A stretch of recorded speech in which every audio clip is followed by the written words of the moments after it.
खबर देश के प्रधान के साथ, जहां पर आज गुजरात में विकास, विश्वास और विरासत का एक कॉकटेल देखने को मिला।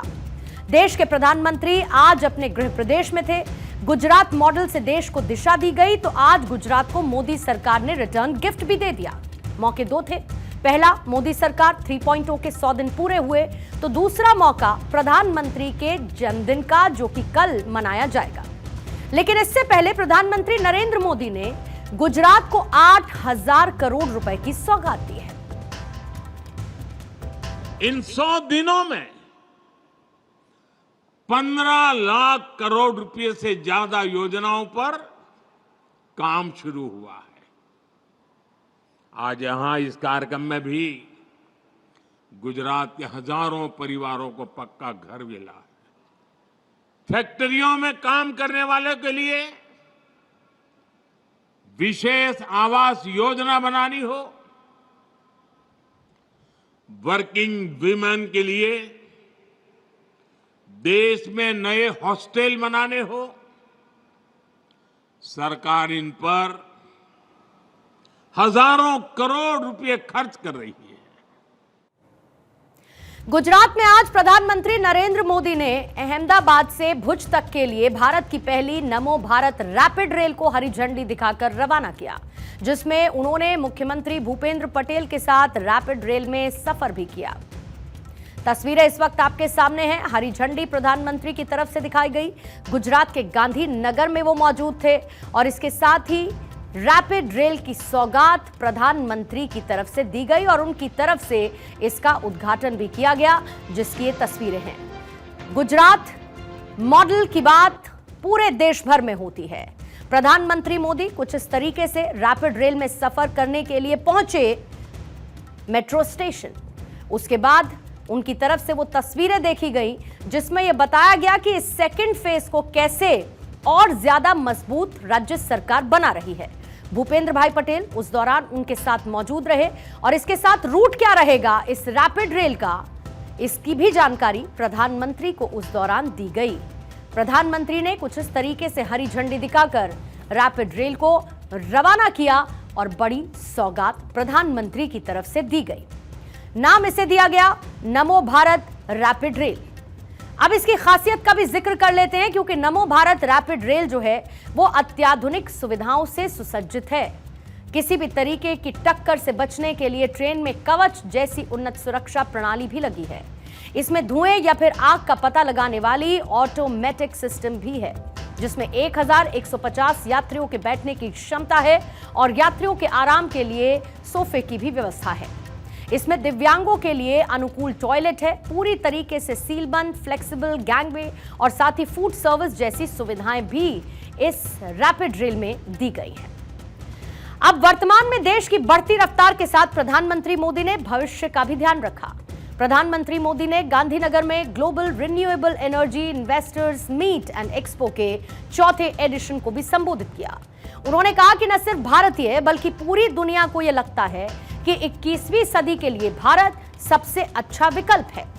प्रधानमंत्री मोदी की तमाम बातों में कुछ की वर्ड्स शामिल रहे, जिसमें उन्होंने एक बार फिर से इंफ्रास्ट्रक्चर शब्द का इस्तेमाल किया। इंफ्रास्ट्रक्चर को बेहतर करने के लिए प्रधानमंत्री हर बात कहते रहते हैं। उनके हर एक विजन में बेहतर इंफ्रास्ट्रक्चर की झलक दिखती है। साथ ही प्रधानमंत्री के कीवर्ड्स में भी शामिल रहा किसान, साथ ही स्वास्थ्य और सुरक्षा। युवा शक्ति पर प्रधानमंत्री ने फोकस किया और सबसे महत्वपूर्ण नारी शक्ति की बात प्रधानमंत्री ने की। ईज ऑफ डूइंग बिजनेस का जिक्र प्रधानमंत्री की तरफ से किया गया और साथ ही विदेश नीति। ये कुछ ऐसे कीवर्ड्स हैं जो प्रधानमंत्री मोदी के संबोधन में अक्सर शामिल रहते हैं, जो प्रधानमंत्री के विजन को दिखाता है।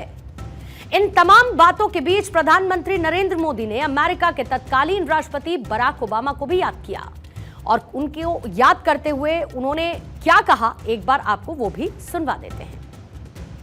मुझे याद है एक बार राष्ट्रपति ओबामा यहां पर टूर, भारत में उनका प्रवास था, बायोलेटरल विजिट के लिए आए थे, तो हमारी प्रेस कॉन्फ्रेंस थी दिल्ली में। तो किसी पत्रकार महोदय ने पूछा क्योंकि उस समय चल रहा था, लोग भांति भांति के सारे आंकड़े घोषित करते रहते, ये करेंगे वो करेंगे। तो उन्होंने मुझे पूछा कि दुनिया में भांति भांति के देश बड़े बड़े टारगेट तय कर रहे हैं, क्या इसका दबाव है क्या आपके मन पर? और मैंने उस दिन जवाब दिया था मीडिया को, ये मोदी है।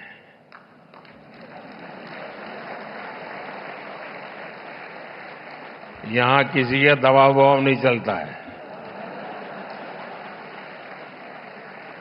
फिर मैंने कहा था कि हाँ, मुझ पर दबाव है, और वो दबाव है हमारी भावी पीढ़ी के संतानों का।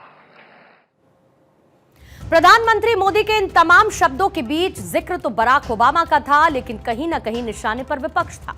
और निशाना विपक्ष पर क्यों था, इसके लिए राहुल गांधी का वो बयान आपको सुनना चाहिए, जहां पर वो प्रधानमंत्री मोदी के दबाव में होने का दावा कर रहे थे। Internally, we saw it as a psychological collapse that, what's happened here? How is this thing not working? And it's not just the Prime Minister, it's deeper than that. So what has happened in India, and you'll see it, is that the coalition that brought Mr. Modi to power has collapsed. It's broken right down the middle. देखिए, दरअसल राजनीति में messaging बहुत important role play करती है। प्रधानमंत्री नरेंद्र मोदी ने बहुत ही कम शब्दों में यह बता दिया कि वो दुनिया के सबसे शक्तिशाली कहे जाने वाले अमेरिकी प्रेसिडेंट के सामने भी दबाव की बातों को दरकिनार कर चुके हैं।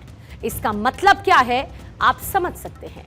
इसके अलावा मोदी पर दबाव है जैसी दलीलें देने वालों को यह समझना होगा कि प्रधानमंत्री मोदी की पावर पैक्ड इमेज के सबूत देश दुनिया की तमाम बड़ी रेटिंग एजेंसीज भी देती हैं, जैसे कि global leader approval rating tracker morning consult के मुताबिक नरेंद्र मोदी दुनिया के सबसे ज्यादा 72% अप्रूवल रेटिंग वाले नेता हैं। मोदी की अप्रूवल रेटिंग अमेरिकी राष्ट्रपति जो बाइडेन से लगभग डबल है, दोगुनी है। अक्टूबर साल 2022 में डिजिटल रैंकिंग करने वाली कंपनी चेक ब्रांड ने देश के नेताओं में मोदी की ब्रांड वैल्यू सबसे ज्यादा 413 करोड़ रुपए की आंकी है। अगस्त 2023 में अमेरिकी रिसर्च सेंटर प्यू के मुताबिक भारत में हर 10 में से 8 लोग पीएम मोदी के बारे में पॉजिटिव सोचते हैं। साल 2019 में CSDS के पोस्ट इलेक्शन सर्वे में यह पता चला कि अगर मोदी बीजेपी के पीएम कैंडिडेट नहीं होते तो 1/3 वोटर्स ने बीजेपी को वोट नहीं दिया होता। इस पूरे के पूरे विश्लेषण को अगर मैं समराइज करूं तो प्रधानमंत्री नरेंद्र मोदी का मुकाबला वर्ल्ड लीडर से है, जहां पर बदलते हुए वर्ल्ड ऑर्डर में सबसे ज्यादा वजन अगर वेटेज किसी का है तो वो आपके और हमारे देश यानी कि भारत का है। और इस वजन के पीछे जो विजन है वो प्रधानमंत्री नरेंद्र मोदी का ही है, यानी कि इस एक चेहरे का है।